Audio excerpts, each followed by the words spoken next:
Just a little bit about how I started on this journey. I am raised in Connecticut, and as a young 12-year-old, it was 1968, our family, I'm one of 5 sisters, so I come from a family of strong feminism. Our father loaded us in our station wagon and we went to Mexico. And in Mexico, it was where I discovered the wonder of women who created products from their hands. So I was 12 thinking, wow, this is really amazing. They shear their goat and spin something into a finished product.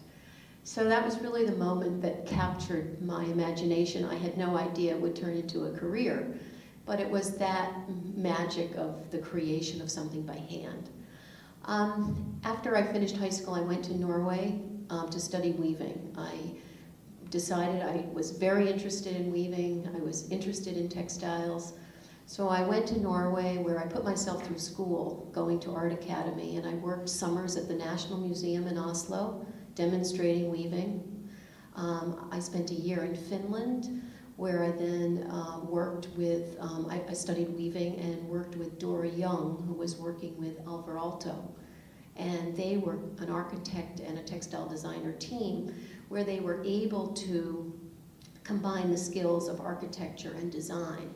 So as a young student, I was then building this foundation, the interest that I had in fiber, coming from this family where I was the oddball because my sister, one of my sisters was the first class of women at Dartmouth, a math major, which was no easy feat in the 1970s.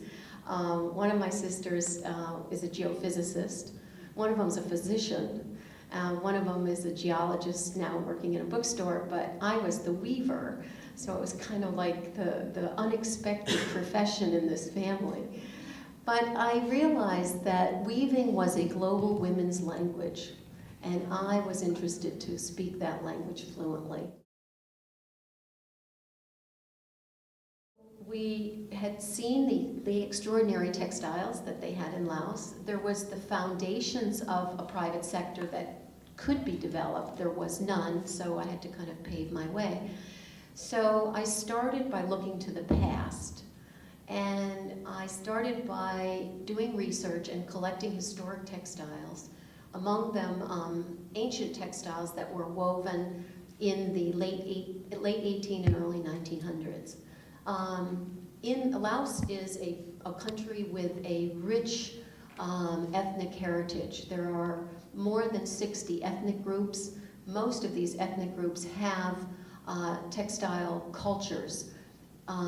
The most prominent of them are the Thai people, and the T-A-I people, are an ethnic group that transcend modern borders. So they're in China, they're in Vietnam, they're in Laos, they're in Thailand. So in my early days, I looked to the past, which was to see what history they had, what tradition. And as you can see, this is a picture from the late 1800s. 1895, I believe, and these are the Tai Lu people. And they were an extraordinary group of women because they wove all of their costume for their own purposes.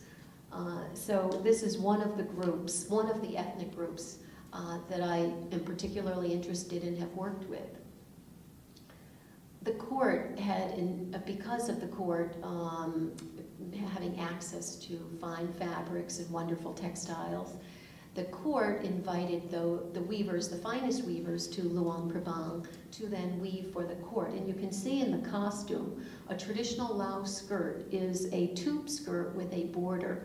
And there you have very fine borders that were primarily of metallic threads, gold and silver, which were imported from France or Japan, and then rolled into a fiber and decorating the border of the skirt.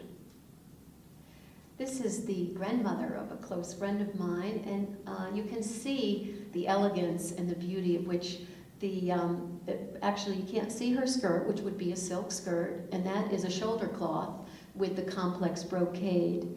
And the patterning and the style of dress all were signatures for the type of woman, the status she had in society, the ethnic group she belonged to. And over some years living in Laos, I've been able to learn and to read these textiles and determine which ethnic group, which village, which type of woman it was. So there you can see just a little bit of the variety from the history. This is an image that I found on one of the temples in Luang Prabang, which is the former royal capital before it was moved to Vientiane, which is where I live. And there you have on the right-hand side, you have a very hard-working, diligent weaver, and on the left you have the decadent weaver. And in Laos, there's one of the folklores are that in order to get a good husband, you have to be a good weaver. So this, I think the woman on the right is going to get the husband, but the one on the left is looking. So those ethnic groups, you have lots and lots of ethnic groups, and they all practice different types of textiles. This is an Aka woman using the traditional technology that she has available to her, which is wood, and she's making a warp, which I'll explain a little bit later. I'll try not to get too technical. But weaving is a women's work there. They get a lot of help from their husbands. But the textiles are used for their clothing, for the ceremonies, to keep warm, for every aspect of daily life. And the looms and the technologies that we use all vary depending on the ethnic group. Here you can see a young girl who would have woven this blanket. It's a cotton blanket with a silk design, dyed with indigo. All of that was to weave her blanket to stay warm. So you can imagine the labor intensity and how close to agrarian society we really are in Laos. This is a shot of a wedding that a friend of mine went to, and these are young Hmong women, and those skirts that they have on are it's a hemp base with indigo and then pleated.